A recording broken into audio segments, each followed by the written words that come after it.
আজ রান্না করব গাং মৌরলা দিয়ে মাছের ঝাল। তো দেখতে থাকুন।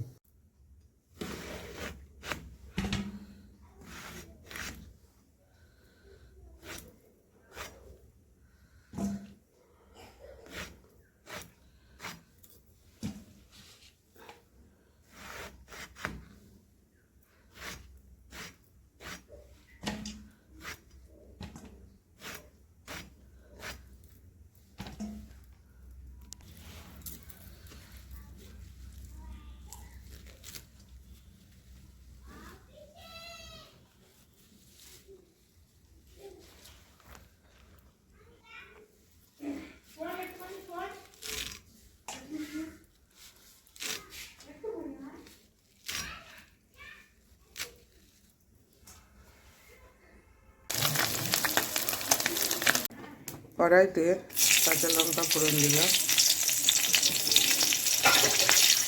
পাঁচ ফোড়ন দিলাম। এবার বেগুন আলুটা ভাজা ভাজা হয়ে গেছে। আমি এর মধ্যে দিয়েছি লবণ, জিরে, আদা রসুন পেস্ট আর হলুদ। তো এবার আমি কষে নেব। মাছগুলো ছেড়ে দেবো। এবার সামান্য জল দিয়ে দেবো।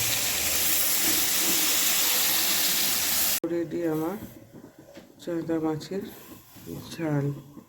ভিডিওটা ভালো লাগলে please share, subscribe and comment করতে ভুলবেন না। ধন্যবাদ।